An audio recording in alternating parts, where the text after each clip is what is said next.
raja atau penguasa itu kalau punya keputusan itu harus ikut pada garisnya ulama.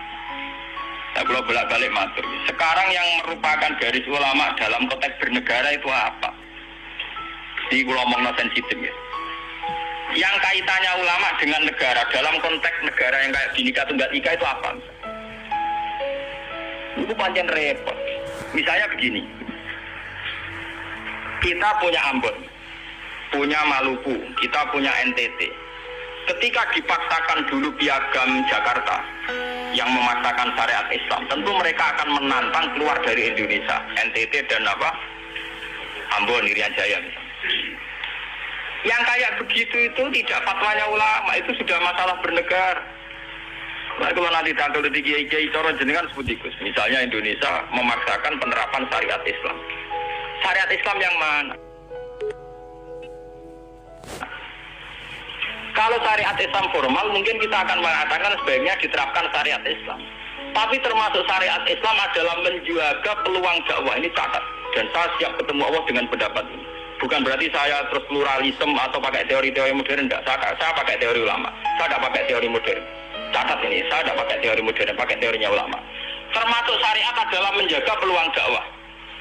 Bayangkan kalau dipaksakan syariat Islam kemudian NTT keluar dari Indonesia Ambon, kemungkinan kita dakwah di Ambon malah ada. Juga kemungkinan Islamisasi di NTT malah ada karena sudah keluar dari Indonesia. Paham ya? Mulai dulu wali songo ambek maling ya ape, ambek tukang zina ya ape, ambek tukang gaduh ya ape. Itu bukan berarti mereka tidak bisa bedakan hak dan batil. Dengan diakui masih ada peluang komunikasi, dan dengan ada peluang komunikasi ada peluang dakwah, ada peluang pembenahan.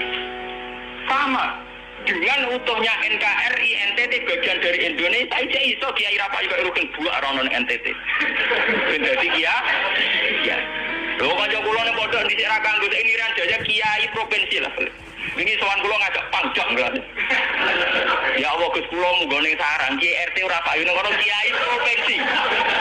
Lho wingi sowan kula niku sowan numpak sahabat bareng sinten? Pangdam. Saniki mun gawe yayasan nggih sekolah tinggi lah. Jadi rektor kayak gitu. Wadah buta huruf ora roh. Wong sak urip-uripe ngaji nek kula ora kenal bodorane ora tenan. Saya bakatane mbek napa?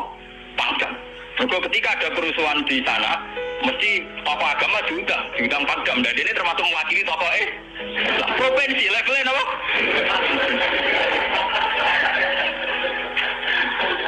Artinya logika sehat kita, kalau kita memaksakan syariat Islam formal malah NTT lepas, itu kan berarti tidak ada kesempatan dakwah. Toh dengan tidak lepas, toh kita bukan berarti tidak ingin dakwah, kan tetap ingin apa? Mane bojo ngecewakno lae aja pegat. Nek ora mbok pegat ana kesempatan dandani nek kena wong ra iso.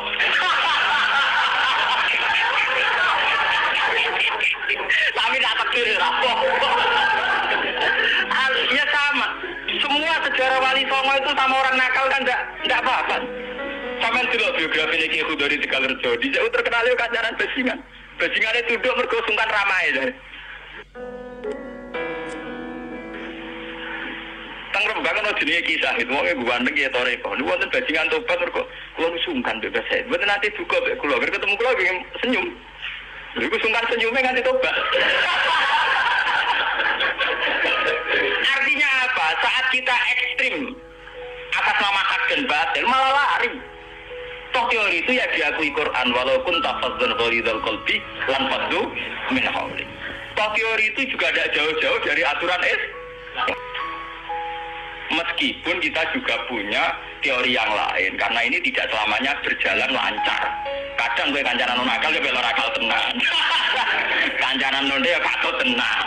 Selingkuh tenan. Sebab itu ya ben yo FPI yo keben ekstrim yo keben. Nyatanya pribumisasi kadang yo katut.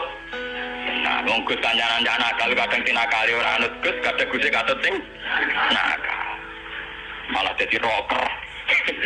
Dari sisi pertama dakwah dibeli Gus sing malah nyanyi. Ora wae sing grup band malah wiridan malah. Artinya kan metode apapun kan enggak semuanya jalan lancar, tapi kita atas nama manhaj metode kita seluas mungkin punya wacana guys, terus kita punya banyak pilih. Ini disebut istilahul aimah tetap nomor rahmah. Makanya yang kamu maksud dengan syariat Islam itu apa? Kalau sering bilang, yaitu misalnya ditetapkan undang-undang ini. Setiap syariat Islam, kenapa kita ngemis ke negara? Nunggu diundangkan. Kapan kita mandiri sebagai ulama kalau setiap syariat Islam nunggu diundang? Sebelum diundangkan negara, kita sama ulama selalu dakwah ilallah. Misalnya sebelum ada badan narkoba, urip-uripe kiai mesti anti narkoba. Sebelum ada undang-undang misalnya tentang kawin, perkawinan, urip-uripe kiai nak kawin mesti golek wali. Nah, ana tanggane kawin digoleki syahid, digoleki napa? Wali. Kenapa setiap syariat Islam kita ngemis ke negara? Dulu ketika bubaran Ahmadiyah juga kita ngemis ke negara. Tanpa itu pun kita sebagai ulama tetap anti napa? Ahmadiyah.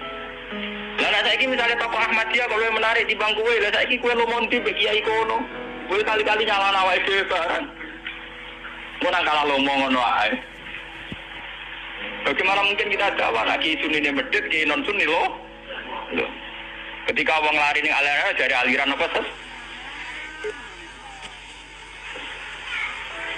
Ambok kan nanti hisap pangeran iku mlayu perkara kowe medhit ora perkara apa-apa, ora lara. Paham ya? Ini masalah. Makanya kalau baleni malih. Syariat Islam itu komplit, termasuk aturan hak dan batil, tapi juga aturan dakwah. Makanya kalau terima kasih sama ulama-ulama sekarang itu sekarang ada rumus, ada fiqhul ahkam, fikih yang menentukan hukum ini haram, ini halal, ini mubah, ini khilafil aula. Tapi juga ada fiqhul dakwah, di mana dalam sebuah proses diperlukan satu toleransi. Jenis apa fiqhul dakwah. Dan itu penting kita kaji. Karena dalam sejarah Makkiyah juga begitu, dalam sejarah apa Makkiyah. Ketika periode Mekah, zina itu tidak pernah halal. Kamu catat, zina itu tidak pernah halal. Maling juga tidak pernah halal. Tapi ada periode 13 tahun di mana Nabi tidak sering ngomong haramnya zina, juga tidak ada hukuman bagi pezina. Artinya apa? Tidak mendesak untuk membicarakan urusan zina, urusan maling.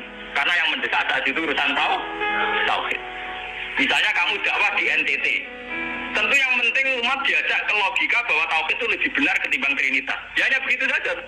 Kamu tidak mungkin langsung masuk ke urusan zina, maling, gento dan sebagainya.